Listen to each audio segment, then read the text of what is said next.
২০২৫ সাল বিশ্ব রাজনীতিতে স্মরণীয় হয়ে থাকবে শোক, বিদায় আর শূন্যতার বছর হিসেবে। এই বছরে একের পর এক প্রভাবশালী রাজনৈতিক নেতার মৃত্যু বৈশ্বিক রাজনীতির গতিপথে গভীর ছাপ ফেলেছে। কেউ ছিলেন ক্ষমতার কেন্দ্রে, কেউ আবার গণতন্ত্র, মানবাধিকার এবং ন্যায় বিচারের প্রতীক। তাদের প্রয়াণ শুধু ব্যক্তিগত ক্ষতি নয়, অনেক দেশের জন্যই নতুন নেতৃত্বের সংকট এবং রাজনৈতিক অনিশ্চয়তার সূচনা করেছে।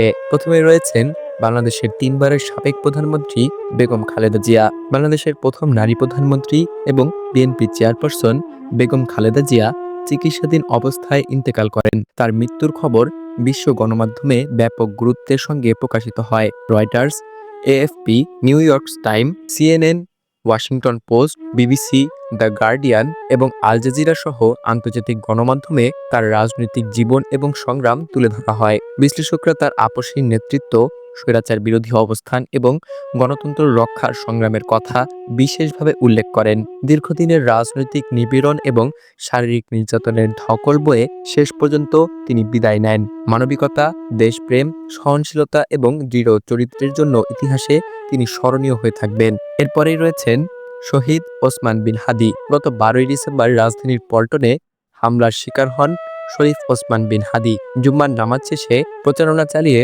সোহরাওয়ার্দী উদ্যানের দিকে যাওয়ার পথে মোটরসাইকেল আরোহীদের গুলিতে তিনি গুরুতর আহত হন। প্রথমে ঢাকা মেডিকেল হাসপাতাল, পরে এবারকেয়ার হাসপাতালে চিকিৎসা নেওয়ার পর অবস্থার অবনতি হলে তাকে সিঙ্গাপুরে পাঠানো হয়। সিঙ্গাপুর জেনারেল হাসপাতালে চিকিৎসাধীন অবস্থায় 18ই ডিসেম্বর রাত 9টা 45 মিনিটে তিনি মারা যান। তার মৃত্যু দেশের রাজনৈতিক অঙ্গনে গভীর আলোড়ন সৃষ্টি করেছে।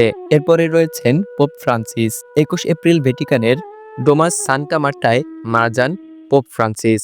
দীর্ঘ অসুস্থতা এবং কয়েক মাসের চিকিৎসা শেষে তিনি প্রয়াত হন। টানা 12 বছর ক্যাথলিক চার্চের নেতৃত্ব দেওয়া এই পোপ ছিলেন সংস্কারমুখী এবং মানবিক অবস্থানের প্রতীক। কোভিড-19 মহামারী, ইউক্রেন এবং গাজার সংঘাত এবং চার্চের অভ্যন্তরীণ দুর্নীতি সহ নানা সংকটে তিনি গির্জার নেতৃত্ব দিয়েছেন।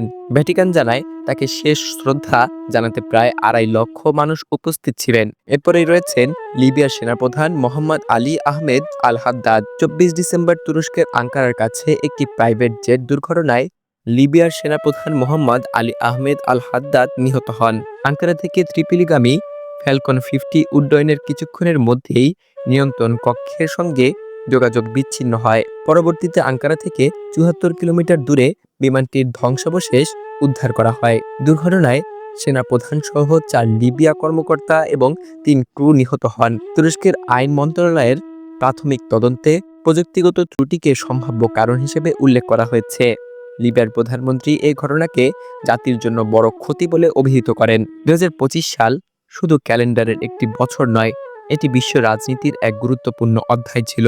যারা বিদায় নিয়েছেন তারা ক্ষমতা, সংগ্রাম, বিশ্বাস এবং নেতৃত্বের প্রতীক হয়ে ইতিহাসে থেকে যাবেন। তাদের শূন্যতা বিশ্ব রাজনীতিতে বহুদিন অনুভূত হবে।